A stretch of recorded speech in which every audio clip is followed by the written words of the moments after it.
Hello friends, തനി നാടൻ വാഴക്കൂമ്പ് തോരനാണ് നമ്മൾ തയ്യാറാക്കിയെടുക്കാൻ പോകുന്നത്. ധാരാളം വിറ്റാമിൻ അടങ്ങിയിട്ടുള്ള ഒന്നാണ് വാഴക്കൂമ്പ് തോരൻ. നമ്മുടെ ഏറ്റവും കൂടുതൽ ഫൈബർ കണ്ടന്റ് അടങ്ങിയിട്ടുള്ള ഒന്നാണ് ഈ വാഴക്കൂമ്പ്. നല്ലപോലെ കഴുകി വൃത്തിയാക്കി ചെറിയ പീസാക്കി ഇതുപോലെ കട്ട് ചെയ്തിട്ട് എടുക്കാം.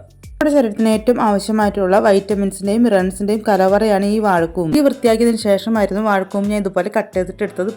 പലരും പല രീതിയിലാണ് വെക്കുന്നത്. പിന്നെ ഒരു സവാള ചെറുതാക്കി കട്ട് ചെയ്തെടുത്തിട്ടുണ്ട്. കുറച്ച് പച്ചമുളക്, കുറച്ച് കറിവേപ്പിലയാണ് എടുത്തിട്ടുള്ളത്. ഇനി ഒരു ഫ്രൈ പാനിലോട്ട് അടിക്കട്ടിയുള്ള പാത്രമാണ് എടുത്തിരിക്കുന്നത്. അതിലോട്ട് ഒരു ടേബിൾ സ്പൂണോളം വെളിച്ചെണ്ണ ഒഴിച്ചു കൊടുക്കാം. 1 ടീസ്പൂണോളം കടുക് ഇട്ട് പൊട്ടിച്ച് കൊടുക്കാം. Magnesium, calcium, potassium, iron, vitamin A, vitamin C, vitamin E ധാരാളമായി അടങ്ങിയിട്ടുണ്ട്. അങ്ങനെ കടുക് പൊട്ടി നമ്മുടെ വെളിച്ചെണ്ണയിലോട്ട് നമ്മൾ കഴുകി വൃത്തിയാക്കി വെച്ചിരിക്കുന്ന നമ്മുടെ വാഴക്കൂമ്പ് ഇതിലോട്ട് ഇട്ട് കൊടുക്കാം. അതിലോട്ട് ഒരു 1/4 ടീസ്പൂണോളം മഞ്ഞൾപ്പൊടിയും എരിവിനാവശ്യമുള്ള മുളക് പൊടിയും ഒരു 1/2 ടീസ്പൂണോളം ഗരം മസാലയും ആവശ്യത്തിനുള്ള ഉപ്പും ചേർത്ത്, പിന്നെ നമ്മൾ കട്ട് ചെയ്ത് വെച്ച സവാള, അതുപോലെ കറിവേപ്പില, പച്ചമുളക് അതും കൂടി ചേർത്ത് നല്ലപോലെ ഒന്ന് മിക്സാക്കി കൊടുക്കാം. ഒട്ടും തന്നെ വെള്ളം ചേർത്ത് കൊടുക്കുന്നില്ല.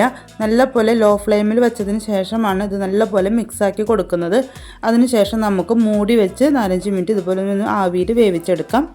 അനീമിയ, രക്തക്കുറവ് ഉള്ളവർക്കൊക്കെ നല്ലൊരു പരിഹാര മാർഗ്ഗമാണ് ഈ ഒരു വാഴക്കൂമ്പ് തോരൻ. ഞങ്ങളുടെ നാട്ടിൽ ഇതിനെ കൊപ്ര എന്നും പറയും കേട്ടോ. നാളികേരം ഉണക്കിയിട്ടുള്ളതിനെ കൊപ്ര എന്നും പറയും. ഈ ഒരു വാഴക്കൂമ്പിനും കൊപ്ര എന്നാണ് പറയുക.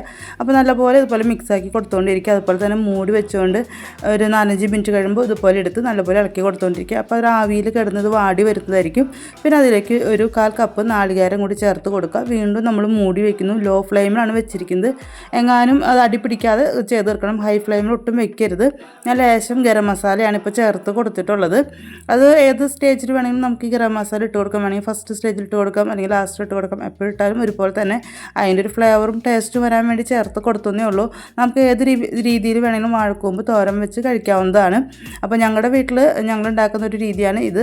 അപ്പോൾ നിങ്ങളും വളരെ ഈസി ആയിട്ട് ഇത് ചെയ്തെടുക്കാനായിട്ട് സാധിക്കും. നമ്മുടെ ശരീരത്തിൽ അടിഞ്ഞു കൂടുന്ന കൊഴുപ്പ് അലിയിച്ച് കളയാൻ ഈ ഒരു വാഴക്കൂമ്പ് ധാരാളമായിട്ട് നമ്മളെ സഹായിക്കുന്നുണ്ട്. അപ്പോൾ എല്ലാവരും തീർച്ചയായിട്ടും തയ്യാറാക്കി നോക്കി. ഇഷ്ടപ്പെട്ടെങ്കിൽ ലൈക്ക് ചെയ്യാനും, കമൻറ്റ് ചെയ്യാനും, ഷെയർ ചെയ്യാനും, സബ്സ്ക്രൈബ് ചെയ്യാനും മറക്കരുത്. മറ്റു വീണ്ടും വരാം. Okay, bye, thank U.